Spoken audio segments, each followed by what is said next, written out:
제가 설명이 좀 부족하고 잘 못하더라도 그리고 여기 장소가 협소하고 날씨가 춥고 불편하고 바쁜 일이 많이 있으시더라도 양이 무한하게 있는 게 아니고 양이 한정되어 있거든요. 석가모니 부처님의 가르침의 처음과 끝이 양이 많지가 않아요. 이렇게 그냥 한 3학점짜리 한 과목 정도, 한 학기 한 과목이면 커버할 수 있는 그 정도 분량뿐이 안 돼요. 그러니까 그걸 이렇게 늘어지게 설명을 해서 동영상이 여러 개로 많아졌지만 실제 내용은 그렇게 많지 않아요. 누구든지 그것을 반드시 이렇게 이해해야 할 필요가 있습니다. 제가 생각하기에는. 그것을 다 이해하는 분들 혹은 또 그것을 이해하고 있는 과정에 있는 분들은 그것을 다 이해하고 난 다음에 그 부처님께서 사례 하나의 경우마다 경전을 하나씩 이렇게 이렇게 남겼는데 사례에 해당되거든요. 그러니까 어떤 경우에 이런 말씀을 하시고 저런 경우에 저렇게 말씀하시는데 그때마다 이렇게 살을 덧붙여서 설명을 하시지만 가르침의 기본 내용은 이렇게 체계적으로 강의한 내용 안에 다 들어 있어요. 혹시 공부하다가 그런 게 빠뜨린 거나 없는 게 있으면 그러면 경전을 하나씩 공부하면서 읽다가 그런 게 혹시라도 생기면 제가 찾아낼 테니까요. 그렇게 하시고 이제 그 사례 경우마다는 어떻게 적용을 해서 부처님께서 설명하셨을까 그것을 염두에 두고 공부하시면 좋겠어요. 오늘은 7번째인데 이거 한번 다 읽어보고 오셨겠지만 내용이 비교적 단순한 내용입니다. 한번 같이 읽어보고 얘기를 나눠보겠습니다. 같이 한번 읽어볼까요? 시작. 이와 같이 나는 들었다. 한때 세종께서는 사와디에서 제타숲에 아나타 빈디카 원림에 머무셨다. 그때 세종께서는 비구들이여라고 비구들을 부르셨고 비구들은 세존이시여라고 세종께 응답하였다. 세종께서는 이렇게 말씀하셨다. 비구들이여 옷감이 더럽고 때가 묻으면 염색공이 그 옷감을 파란색, 붉은색, 노란색 혹은 분홍색으로 물들이기 위하여 그 각각의 염료에 담그더라도 그 옷감은 물이 잘 들지도 않고 그 색깔도 선명하지 않을 것이다. 그것은 무슨 가닥인가? 그것은 옷감이 깨끗하지 않기 때문이다. 비구들이여 이와 같이 마음이 오염된 채 행하는 모든 범에 그 결실이 잘 맺어지지 않을 뿐만 아니라 뚜렷하지도 않아 결국에는 악처에 떨어지는 것이 예상된다. 비구들이여 그러나 옷감이 희고 깨끗하면 염색공이 그 옷감을 파란색, 붉은색, 노란색 혹은 분홍색으로 물들이기 위하여 그 각각의 염료에 담그면 그 옷감은 물이 잘 들고 그 색깔도 선명할 것이다. 그것은 무슨 가닥인가? 그것은 옷감이 깨끗하기 때문이다. 비구들이여 그와 같이 마음이 깨끗하여 오염되지 않은 채 행하는 모든 범행은 그 결실이 잘 맺어질 뿐만 아니라 뚜렷하여 결국에는 선처에 태어나는 것이 예상된다. 여기까지요. 너무 이렇게 읽으면 다 금방 들어서 알 수 있는 내용들입니다. 옷감이 깨끗하면은 물감을 들이면은 물감이 잘 들고 색깔도 선명한데 옷감이 더러우면 때가 묻어 있으면은 물감을 이렇게 염색을 해도 잘 안 되고 색깔도 선명하지 않다. 지금 이걸 말씀하시는데, 이걸로서 사람의 마음이 옷감처럼 깨끗하고 맑으면, 그러면은 무슨 수행을 하더라도 그게 결실이 빨리 맺어지고 결실이 선명하게 맺어져서 선처에 태어나는 것이 예상된다. 예상할 수 있다는 거예요. 그렇지만은 마음이 더럽고 때가 끼고 오염이 되어 있으면 아무리 수행을 하고 범행을 하더라도 그 범행의 결과가 잘 안 맺어지고 선명해지지 않아서 무슨 예상을 하느냐 하면은, 그렇게 범행을 하더라도 그 사람은 악처에 떨어질 가능성이 예상을 한다. 이렇게 생각하시는 거예요. 범행을 하고 안 하고에 따라서 뭐 부처님을 믿고 안 믿고 이런 거에 따라서 선처 악처에 떨어지는 거 아니에요. 범행을 하더라도 마음이 때가 끼고 오염이 되어 있는 상태에서 범행을 하면은, 그러면은 악처에 떨어질 것이 예상된다라고 했어요. 자, 그러면은 물감은 이렇게 옷감으로 염색하는 것은 충분히 이해가 됐는데, 그러면 사람은 어떤 마음이 오염된 마음이고 때가 있는 마음이고, 그래 어떤 마음이 깨끗하고 맑은 마음이냐 이 소리예요. 뭐예요? 그게 기준이?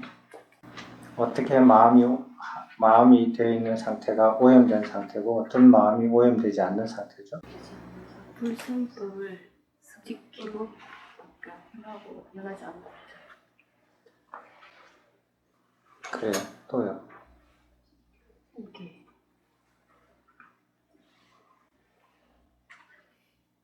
이렇게 물어보면 모르잖아요. 너무나 쉬운 말을. 어제 했던 얘기는 뭐였어요? 어제 했잖아요. 네? 네. 말하는 5가지. 세속적인 생각을 일으키지 않는. 그래요. 자기가 세속적인 생각과 세속적인 감정을 일으키지 않는 것이 오염이 안 된다고 했죠. 세속적인 생각과 세속적인 감정을 일으키면은 그게 오염됐다라고 했죠. 어제 한 내용이 뭐였냐면, 상대방이 어떤 말을 나한테 하더라도 그 말로서 내가 세속적인 생각을 일으키거나 세속적인 감정을 일으키면 그 마음이 오염이 된다. 그래서 절대로 일으키지 말라.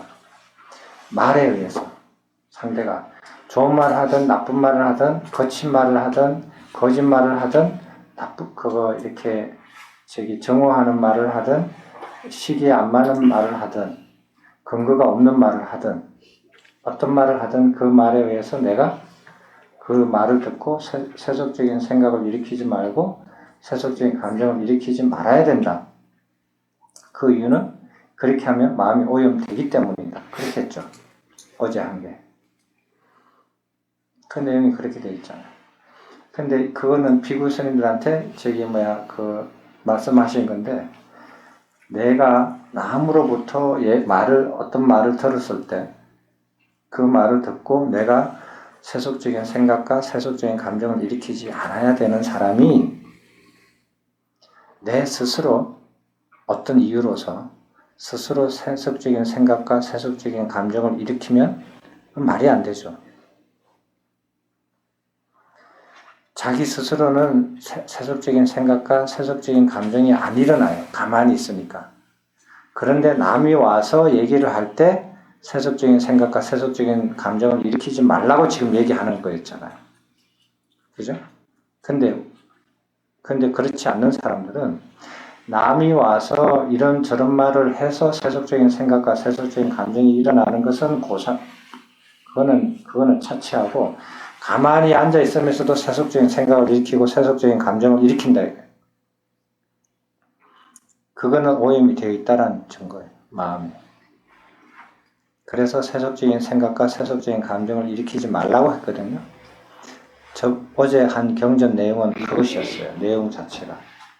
자, 오늘은 그러면은 마음이 오염된 채 살다가 뭐 아무리 범행을 열심히 하더라도 그 결실이 잘 안 맺어지고 그 결실이 선명해지지 않아서 죽을 때 결국은 나쁜 곳으로 도루묵으로 그냥 악처로 떨어진다. 악처로 떨어질 것이 예상된다라고 이렇게 말씀하셨거든요. 그러면은 마음이 오염되지 않은 채, 오염이 된 채 무엇을 해도 소용이 없다라는 겁니까? 그럼 마음이 오염되지 않게 하는 것이 무엇인가? 어제 경전에서는 보면은 세속적인 생각과 세속적인 감정을 일으키지 않아야 된다. 내 스스로도 안 일으키고 다른 사람하고 접촉해서도 안 일으켜야 된다. 그렇죠? 근데 어제는 다른 사람의 말을 듣고서 그런 걸 일으키지 않아야 되는데 맨 마지막으로 다른 사람이 톱으로 내 팔다리를 자르더라도 세속적인 생각과 세속적인 감정을 일으키지 않아야 된다. 그렇게 돼 있죠. 그러니까 어떤 말과 행위로 인해서 내가 세속적인 생각과 세속적인 감정을 일으키지 않아야 된다는 거였어요. 그죠? 그 이유는 그렇게 세속적인 이유와 세속적인 감정을 일으키면은 마음이 오염되기 때문이다. 자, 어제 본문은 그랬는데, 그러면 오늘은 마음이 그렇게 오염된 상태로 무엇을 해도 안 된다라는 거예요. 오염이 된 상태는 무엇을 하려고 해도 안 된다. 그건 욕심이거든요. 그래서 안 되는 거예요. 저번에 자기가 마음이 오염되어 있으면 내 마음이 오염되어 있는 줄 알아야 되고, 오염이 되어 있는데 자기가 오염된 줄 모르는 사람이 있고, 오염이 되어 있는데 오염이 된 줄 아는 사람이 있다고 그랬잖아요. 그걸 어떻게 알아간다라는 건 저번에 같이 토론했었죠. 그런 거 연계해서 기억을 하시면 좋을 것 같아요. 그럼 오늘은 사람이 오염이 되어 있는데 어느 정도로 여기 모여 있는 사람 중에서 부처님께서 많은 말씀 안 하셔요. 간단하게 말씀하시는데 그 주된 오염 상태가 뭐라고 딱 이 사람들의 상태에 맞춰서 한 부분을 설명을 하셔요. 그거를 예전에도 한번 봤던 기절이거든요. 다시 한번 봅시다. 비구들이여 무엇이 마음을 오염시키는 오염원들인가? 감각적 오염과 악의가 마음을 오염시키는 오염원이다. 감각적 오염과 악의와 같이 성내가 분노도 마음을 오염시키는 오염원이다. 왜냐하면 성냄과 분노 감각적 오욕과 악의를 버리고 걷는 것을 방해하고 어렵게 할 뿐만 아니라 감각적 오욕과 악의를 성장시키기 때문이다. 성냄과 분노처럼 다른 사람들을 모욕하거나 얕보는 것, 질투하거나 인색한 것, 속임수와 사기치는 것, 완고하거나 뻔뻔스러움, 자만이나 거만, 그리고 허영이나 방일, 감각적 오욕과 악의를 버리고 걷는 것을 방해하고 어렵게 할 뿐만 아니라 감각적 오욕과 악의를 정장시키기 때문에 마음을 오염시키는 오염원이다. 비구들이여 이러한 마음을 오염시키는 오염원을 알아버린다. 마음을 오염시키는 오염원을 버릴 때 그는 열애의 가르침과 깨달음에 대하여 바르게 이해하면서 신뢰와 믿음이 생기게 된다. 여기까지요. 여기에서 모여있는 사람들이 주로 이렇게 오염되어 있는 오염원이 뭐냐면 감각적 오염과 악이에요. 이 두 가지거든요. 이 두 가지는 5개 중에서 제일 아래에 있는 두 가지죠. 자, 근데 감각적 오염과 악의로서 이렇게 마음이 오염이 된다고 하는데 사람들은 이 감각적 오염과 악의로서 오염되기 이전에 이미 더 되어버린 게 있어요. 그게 뭐냐 하면은 성냄과 분노예요. 화를 내고 분노를 일으키는 거예요. 화를 내고 분노를 일으키는 것은 결국 악의로 기착이 되잖아요.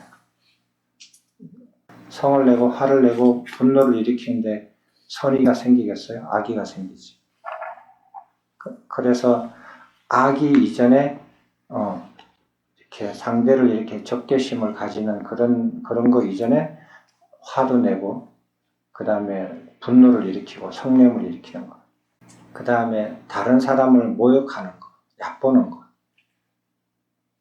다른 사람을 얕보면 자기가 이렇게 그거 높아진다고 생각해서 많은 사람들이 사람들을 얕보는 경우가 많죠. 그리고 이렇게 다른 사람보다 더 잘 있고 더 좋은 차를 타고 다니고 더 좋게 화려하게 장식하는 것도 어떻게 보면 이런 것도 살짝 스며들어 있을지도 모르죠. 그 다음에 질투하거나 인색한 것. 사람을 질투를 하고 그 다음에 인색한 것. 구두쇠처럼 인색한 것. 이런 것도 그렇게 그런 마음에 들어간다라는 거. 한다고. 그 다음에 속임수와 사기치는 것. 다른 사람을 속이는 것. 그 다음에 사기치는 것.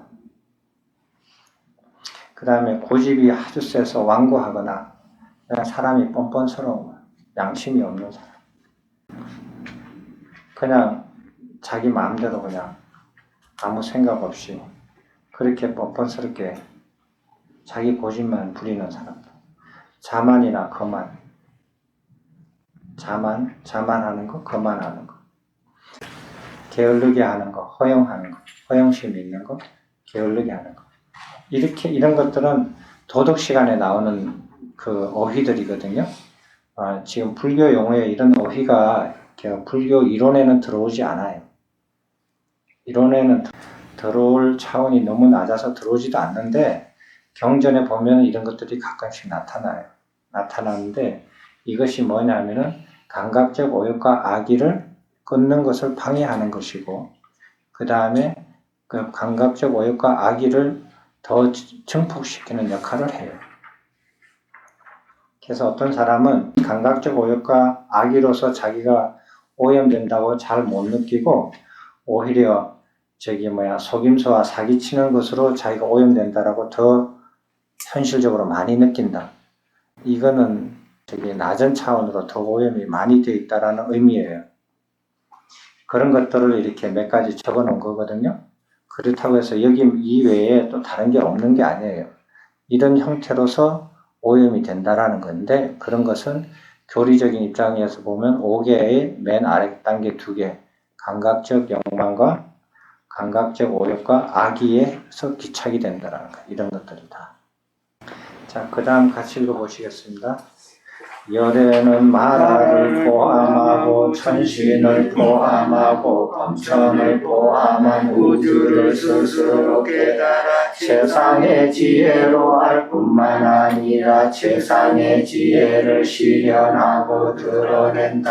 이와 같이 알고 실현하고 드러낸 것을 설명하고 가르친다. 시작도 훌륭하고 중간도 훌륭하고 끝도 훌륭하게 법을 설하되 의미와 표현을 잘 갖추어 설하면 누구나 직접 와서 들으면 스스로 알 수 있으며 이렇게 알 수 있을 때까지 시간이 걸리지 않으면 누구든지 직접 와서 볼 수 있으며 향상으로 인도하며 지자들이 각자 스스로 알아갈 수 있도록 설한다. 또한 열애는 설한 대로 실천하고 실천한 대로 설하며 이러한 실천을 통하여 더할 나위 없이 온전하고 지극히 청정한 법을 드러낸다.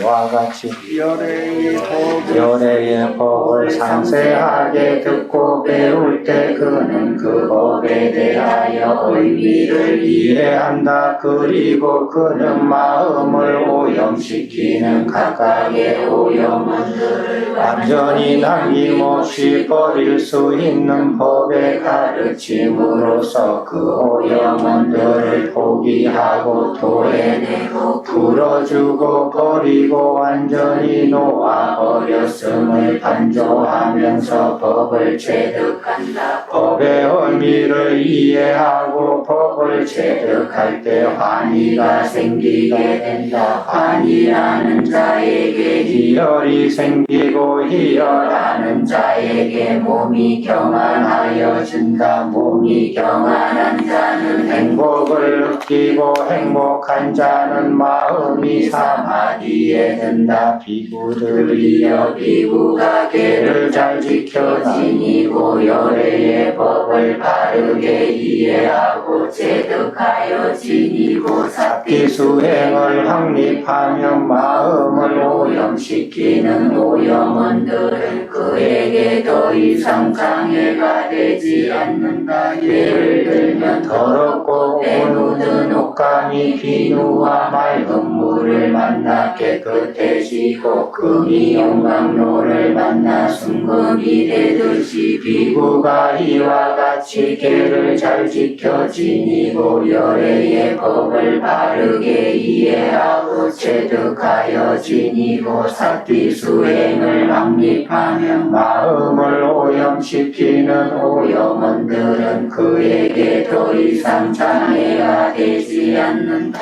그는 이것이 바로 오염원이라고 있는 그대로 알며 이것이 바로 오염원이 일어나는 바탕이라고 있는 그대로 알며 이것이 바로 오염원이 일어나는 바탕이 사라지는 소멸이라고 있는 그대로 알며 이것이 바로 오염원이 일어나는 바탕이 사라지는 소멸로 인도하는 길이라고 있는 그대로 안다. 이와 같이 사성제를 있는 그대로 보고하는 그는 모든 오염원들과 번뇌를 소멸한다. 욕류를 소멸하여 감각적 오욕으로부터 마음이 해탈하며 유류를 소멸하여 수로부터 마음이 해탈하며 무명류를 소멸하여 상으로부터 마음이 해탈한다. 이와 같이 모든 오염원들과 번뇌를 소멸하여 모든 번뇌로부터 마음이 해탈하여 심해탈과 해해탈을 갖춘 구해탈을 성취하여 태어남은 다하였다. 청정범행은 성취되었다. 할 일을 다해 마쳤다. 다시는 어떠한 존재로도 돌아오지 않을 것이라고 보고한다. 비구들이여 이를 일러 비구가 내면의 목욕으로 목욕을 다하여 마쳤음이라고 한다. 여기까지요.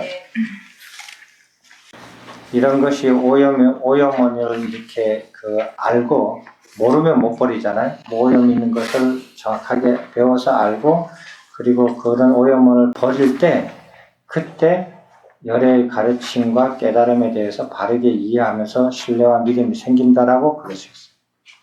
이건 무슨 소리냐면 사람이 이렇게 부처님의 가르침을 자기가 이해하고 배워서 바르게 이해하려고 아무리 노력을 해도 우리가 범행의 바른 차제의 첫 번째 단계에 해당된다고 그랬죠? 그것도 범행의 결과예요. 범행의 첫 번째 단계가. 범행의 결과가 하나씩 이루어지는 건데, 바른 이해를 이렇게 하고자 할 때도 마음이 오염된 상태에서 하면 그것이 잘 안 생긴다라는 거예요. 그 결과가 빨리 잘 안 생기고 생겨도 선명하지 않다라는 거예요. 왜? 마음이 오염된 상태에서 그것을 알려고 하니까. 그래서 그런 범행의 첫 단계부터 그 결과를 얻게 하려면 오염원을 버려야 된다. 알고 버려야 된다는 거예요. 그래서 그 오염원이 뭐냐? 아까 전에 그랬잖아요.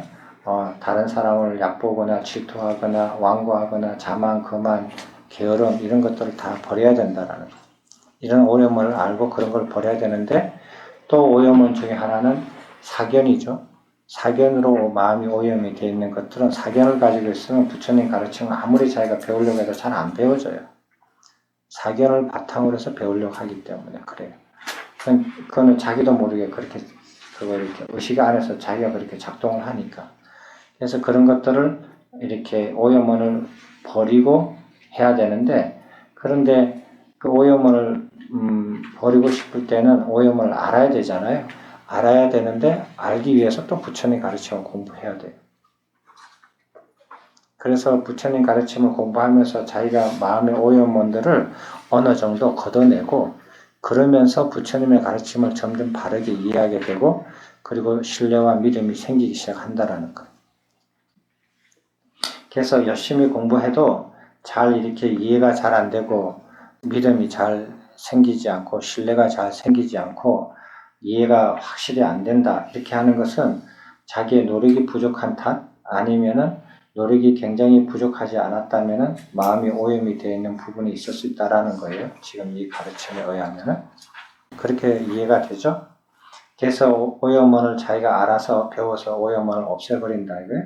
없애버리면 예를 들어서 시기 질투하는 거 이거 하나만 있어도 공부 못해요. 여기 공부하러 와놓고 앉아서 사람들하고 여기 앉아있는 사람하고 시기 질투하지 여기 앉아서 공부 안 해요. 그거 하나만 가지고 있어도 아무리 뭐 자기가 열심히 다니고 열심히 공부하려고 해도 마음속에 시기 질투가 있으면은 여기 앉아있는 사람하고 시기 질투를 서로 하게 되면 그러면은 무슨 공부를 해요? 아무 공부도 안 돼요. 그거는. 우리는 오염원을 마음의 오염원, 마음을 청정하게 하는 거, 마음을 깨끗하게 하는 게 도의 완성으로 보거든요. 어떤 사람들은 그렇죠. 근데 이거는 범행의 1단계도 못 성취하는 것을 얘기하는 거죠. 범행의 첫 단계도 아직 이루지 못한 사람들이 오염원을 깨끗하게 하려고 노력하는 거예요. 그 웃기죠? 웃기죠? 마음이 청정하면 모든 게 다 끝나지 않아요? 마음의 오염원을 버리는 게 범행의 첫 번째 단계 이전에 해야 될 거예요. 여기서는 그렇게 말씀하셔요. 그래서 오염원을 알아서 버린다 이거예요. 그래서 부처님 가르침을 이해하면서 부처님께서 이렇게 설하신다. 설하시는 걸 다 듣고 공부를 한다 이거예요. 그렇게 오염원을 다 버리고 그 다음에 이제 법을 이해해서 법을 체득할 때 사람이 환희가 생기고 환희가 생기면 희열이 생기고 희열이 생기면 행복이 생기고 행복이 생기면 몸과 마음이 경안해진다. 그렇게 해서 그런 사람은 사마디에 저절로 따로 수행을 안 해도 저절로 들어요. 오염원이 없으면 부처님 가르침을 들으면 즉각 자기가 이해를 하게 되고 이해를 해서 체득하게 되고 체득하게 되면은 기쁨이 생기고 환희가 생기고 희열이 생기고 몸과 마음이 경안해지고 그 다음에 행복을 느끼고 자기 삶 속에서 뭐 그냥 모든 게 이해가 쉽고 뭐 삶이 좀 부드러워지고 사람과의 관계가 좋아지고 이런 거 논하는 거 아니에요. 그런 걸로 착각하면은 그런 거는 세속적인 기쁨이고 세속적인 희열이고 그런 건데 여기서 말하는 환희는 그런 환희가 아니에요. 아름다운 음악을 들어서 일어나는 환희가 아니거든요. 맛있는 음식을 먹었을 때 일어나는 환희가 아니에요. 맛있는 음식을 먹고 좋은 음악을 듣고 그 다음에 좋은 옷을 입고 좋은 차를 타고 할 때 생기는 환희 그런 환희가 아니고 법을 체득했을 때 생기는 환희는 그런 환희하고 달라요. 그런 환희가 생기는 이거는 비세속적인 환희라 그래요. 기쁨. 그렇게 된다라는 거예요. 근데 보세요. 여기서 보면은 부처님의 가르침을 바르게 이해하고 체득해서 이렇게 지닐 때 그렇게 해가지고 4년초의 사티수행, 신념초에서 맨 처음에 사티수행을 확립한다고 그랬죠. 사티의 확립이 되면 그 다음부터는 어떠한 마음의 오염원도 그 사람한테 장애가 되지 않는다고 그랬어요. 여기 그렇게 나와 있죠. 사티가 확립이 되면 그때부터는 어떠한 오염원이 자기를 오염을 시키려고 자기한테 오염원을 퍼부어도 그 오염원은 그 사람한테는 장애가 되지 않는다. 마음이 오염되지 않는다라는 거. 그때부터는. 그 이전까지는 오염이 될 수 있다라는 거. 그 이전까지는 자기가 마음이 아무리 깨끗해도 또 오염이 될 수 있으니까 조심조심 하라는 거예요. 조심조심 하는데 사티를 확립한 이후부터는 그런 어떠한 게 또 그 사람의 마음을 오염시킬 수가 없다라는 거. 왜 그래?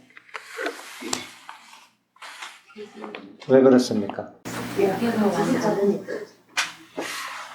오개가 완전히 끊어져 버려서 삼선에서 확립이 되면서 믿음이 왜 그게 오개가 끊어졌다고 해야지 그럼 사티 확립이 됐다고 그 얘기해요. 선에서 다 사라졌기 때문에 그 이후로 몇 선에서? 이 선에서 그러면은 그렇게 말을 하면 안 되지. 사티 확립이 되고 난 이후에 마음을 오염시키는 오염원은 더 이상 장애가 된다 이렇게 말하면 안 되고 이선 이후에 이렇게 얘기해야지. 이선 이후에는 마음에 오염시키는 오염은 그 사람한테 장애가 되지 않는다라고 말을 해야지. 왜 사띠의 확립이 되면 이렇게 얘기했어요. 사띠의 확립과 제2선과 다 동일한 말이에요? 동일한 말이에요? 동일한 말이 아니에요? 아니면 그렇게 말하면 안 되죠. 그럼 다시 생각해봐. 이렇게 생각까지 이쪽에 고찰이 계속 되어가고 있기 때문에 왜 사띠를 확립하면 오염원이 더 이상 그 사람한테 장애가 되지 않느냐고요. 사띠가 확립됐다는 것은 그게 그 각관이 끊어지고 저기 하지 않고 계속 이어진다는 뜻 아니에요? 그래서요. 그러면 오염원들이 밖에서 이렇게 와도 거기에 오염되지가 않고 자기가 늘 자기를 사티를 통해서 단속할 수 있으니까 그런 거 아닌가요? 그래요. 사티가 확립이 되면 사티가 끊어지지 않는다라는 말이잖아요. 그죠? 사티가 끊어지지 않는다라는 말은 뭘로 이렇게 퍼부어도 마음에 뭐 빨간색, 파란색 아무리 물감을 부으려고 해도 이게 미치지지가 않죠. 왜? 그 사띠를 확립했다는 말은 사띠의 기능이 마음을 이렇게 뭐라 그럽니까? 다른 기능이 일어나지 않도록 딱 이렇게 보호하는 거잖아요. 그 한 틈도 없이. 그래서 항상 사띠가 확립됐다는 말은 마음이 완전히 다른 기능이 일어나지 않고 사띠로서 완전히 그거 이렇게 24시간 계속 딱 이렇게 갖춰져 있다라는 뜻이니까 다른 게 들어갈 수가 없죠. 저절로. 그게 이선이든 초선이든 그게 무슨 상관이에요. 그래서 오염원들이 들어올 수가 없어요. 사띠가 확립되면. 그래서 사띠가 확립하기 전까지는 부처님 가르침을 바르게 이해하고 자기가 믿음과 신뢰가 생겼다 하더라도 사띠가 확립되는 그 단계까지, 그러니까 사띠가 확립되는 게 7단계인가요? 7단계, 8단계?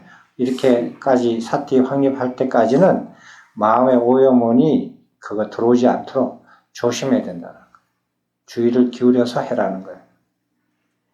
그때는 말하고 행동하고 사람을 만나고 안 만나고 이런 것들이 다 마음의 오염을 일으킬 수 있다라는 거예요. 됐죠? 그래서 이제 나중에는 수행을 다 이렇게 모든 오염을 다 마치면은 이제 그 해탈을 성취해서 아라한이 됐어요.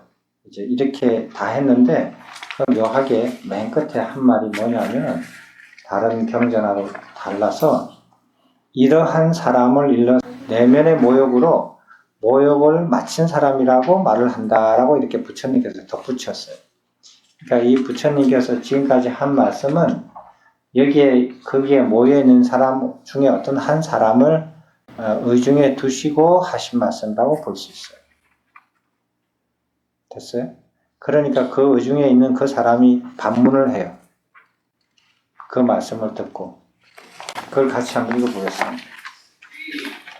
그때 순다리가 바라드저 와자 브라만이 세종과 멀지 않는 곳에 앉아 있었다. 그는 세종 이렇게 말씀드렸다. 그런데 고타마 존자께서 바우가 강으로 모욕을 가지 않으십니까? 브라만이여, 바우가 강이 도대체 무슨 소용이 있는가? 바우가 강이 도대체 무엇을 할 수 있는가? 고타마 존자시여, 많은 사람들은 바우가 강이 해탈을 준다고 생각합니다. 많은 사람들은 바우가 강이 공덕을 준다고 생각합니다. 많은 사람들은 바우가 강에서 악업을 씻어냅니다. 그때 세종께서는 순다리카 바라드와자 브라만에게 개성으로 설하셨다.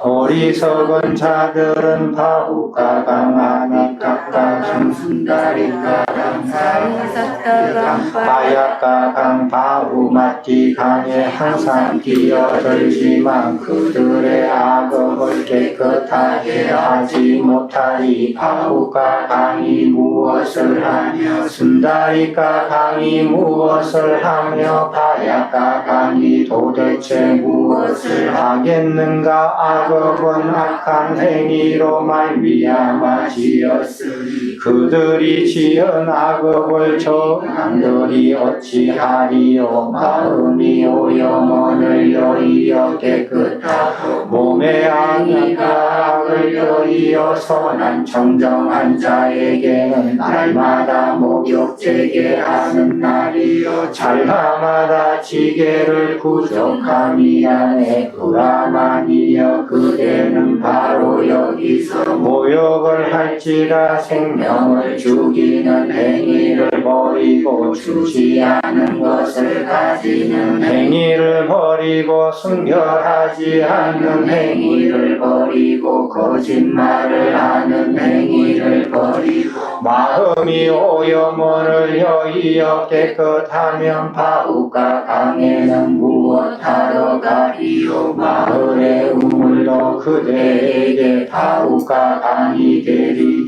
이렇게 말씀하시자 순다리가 바라드와 자브라마 세존께 이렇게 말씀드렸다니까. 바라드와 자브라마는 세존의 곁으로 출가하여 구족계를 받았다. 구족계를 받은 지 얼마 되지 않아서 바라드와 자존자는 혼자 은둔하며 방일하지 않고 열심히 스스로 동경하며 지냈다. 그는 오래지 않아 좋은 가문의 아들들이 바르게 집을 떠나 출가하는 목적인 그 위없는 정정범행의 완성을 최상의 지혜로 알고 실현하여 구족하여 머물렀다. 태어남은 다했다. 정정범행은 성취되었다. 할 일을 다해 마쳤다. 다시는 어떠한 존재로도 돌아오지 않을 것이라고 보고 알았다. 바라드와 자존자는 아라한들 중에 한 분이 되었다. 출가자 기회는 제가 읽어보겠습니다. 그때 세존께 이렇게 말씀드렸다. 경이롭습니다. 곧다마 존자시여 경이롭습니다. 곧다마 존자시여 마치 넘어진 자를 일으켜 세우듯이 덮여 있는 것을 걷어내 보이듯이 길을 잃은 자에게 길을 가르쳐 주듯이 눈 있는 자 밝음을 보라고 어둠 속에서 등불을 비추어 주듯이 곧다마 존자께서는 여러 가지 방편으로 법을 설하여 주셨습니다. 저는 이제 곧다마 존자께 기의하옵고 곧다마 존자의 가르침인 법에 기의하옵고 곧다마 존자의 가르침인 법을 따르는 비구성가에 기의합니다. 곧다마 존자시여 저는 이제 곧다마 존자의 곁으로 출가하여 비구 제자가 되고자 하오니 받아주소서. 이렇게 되어 있어요. 맨 마지막 그 단락을 읽으셨을 때 여러분들 이 브라만이 출가해가지고 비구가 돼서 나중에 이 사람이 아라한이 되었다라는 것을 설명한 거죠. 그죠? 그러니까 첨가됐다라는 게 증명이 되는 거예요. 경전이 첨가됐죠. 맞죠? 이게 증거예요. 그래서 이 첨가가 돼요. 경전에서 후대에 첨가되었다 안 되었다 뭐 어떻게 아느냐 이게 증거예요. 이 단락이. 이런 단락식으로 첨가를 시켜요. 그런데 이렇게 첨가시키는 것은 해가 안 된다고 생각하고 도움이 된다고 생각해서 첨가를 시켰죠. 그죠? 이런 거는 해가 안 돼요. 그런데 내용에다가 후대 사람들이 도움이 되고 해가 안 된다고 생각해서 첨가를 했는데 세월이 1000년, 2000년이 지나면 도움이 안 되는 것들이 많이 생겨요. 이제 그런 것들을 골라내면서 읽으셔야 돼요. 읽으실 때. 이 후반부는 뭐 질문이 있습니까? 쉽죠? 후반부가 아니라 그 앞에 저희가 일반적으로 부처님 가르침 공부하는 법으로는 부처님 가르침에 대한 이해를 통해서 신뢰와 믿음이 생기고부터 이렇게 쭉 가서 사념적 수행을 해서 감각적 욕망과 악의를 버리는 그런 오염원을 버리는 단계로 이해했는데, 여기서는 오염원을 버릴 때 열의 가르침과 깨달음에 대해 바르게 이해하고 신뢰와 믿음이 생기게 된다 그래서 네. 그게 미리 다 된 다음에 이해하는 식으로 해서 거꾸로 될 것 같이 네. 느껴지거든요. 네. 그건 어떻게 이해해야 될까요? 좋은 지적해 주셨어요. 오염원을 감각적 오역과 악의를 다 벗어버리면은 이미 그거는 초선정에 들어가는 거잖아요. 그죠? 그런데 여기서는 그걸 다 버리고 해서 이제 부처님 가르침을 바르게 이해할 수 있다. 이렇게 되어 있으니까 그때까지 얘기한 것과 약간의 좀 모순이 생기기도 하겠네요. 그래서 잘 이해해서 공부하십시오. 그래서 감각적 오역과 악의를 완전히 떨쳐버리지 못하더라도 최소한 감각적 오역과 악의를 정장시키는 오염원 정도는 벗어버려야 되지 않겠는가. 그 정도는 벗어버리고 나와야 되지 않는가. 최소한. 그리고 이제 초선정에 들으면서 감각적 오역과 악의를 버리는 것은 감각적 오역과 악의로 오염된 것뿐만 버리는 것뿐만 아니라 그 뿌리까지 완전히 이렇게 없애는 거라고 볼 수 있거든요. 그런데 그 부처님한테 이렇게 법을 청하러 오는 사람들은 대부분 그 세속적인 사유나 생각을 좀 떨치는 분들이 아닌가 생각 드는데요. 아니에요.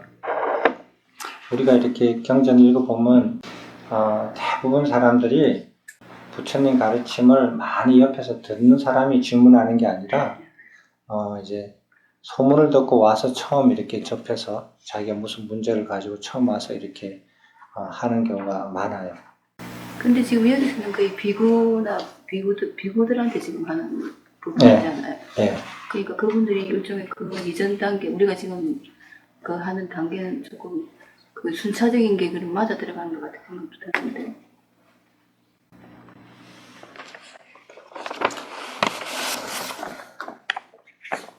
글쎄요. 그래서 문제가 뭐예요? 아니, 그게 맞지 않아요. 그러니까 여기 비구들을 대상으로 했으니까 지금 이렇게 말하는 게 맞다 이 소리 이렇게 말씀하시는 거예요. 근데 비구들이라고 할지라도요, 아까 말씀하신 대로 감각적 오욕이나 악의뿐만 아니라 거기 뭐 시기, 질투, 인색함 뭐 그런 얘기까지 나오는 거 보면 사실은 그거는 처음 수행에 시작한 사람들이 더 위주로 말씀하셨다고 볼 수 있겠죠. 일단 바탕이 되라 그런 예. 의미가 좀 예. 많이 있는 거 아닌가. 그래요. 지금 이 경전에는 그렇다고 봐야 돼요. 근데 여러분은 여기 예에 나오는 브라만 있잖아요.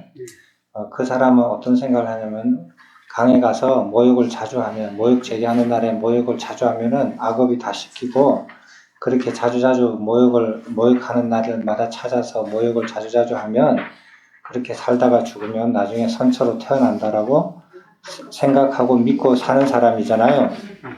그래서 이 사람이 이렇게 얘기하니까 이렇게 그것도 설명할 것도 없어가지고 그냥 시로 이렇게 한 편을 이렇게 잠깐 얘기를 하잖아요.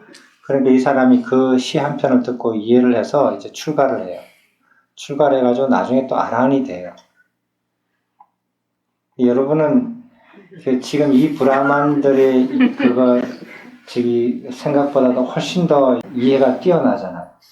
여러분들은 이제 한강에 가서 모욕 안 하잖아요. 네? 한강에 가서 모욕하는 사람은 우리나라 서울시 1000만 명 중에서 몇 명 돼요? 없잖아요. 한강에 가서 모욕해가지고 그걸로서 천당 간다고 생각하는 사람 아무도 없을 거 아니에요. 그죠? 근데 왜 이 사람은 그 말 한마디만 듣고 출가를 해서 또 출가를 해가지고 또 아란까지 됐어요. 근데 여러분은 왜 그래요? 그 차이가 뭐예요? 여러분이 이해가 더 뛰어난데 나는 그게 좀 이상해요. 분명히 이해는 여기 브라만보다도 훨씬 뛰어나거든요. 근데 왜 그럴까요? 왜 그래요? 그 세속에 문들어 있는 거 아닌가 그래서. 이해는 훨씬 더 뛰어난데. 제가 대답하면 재미없죠.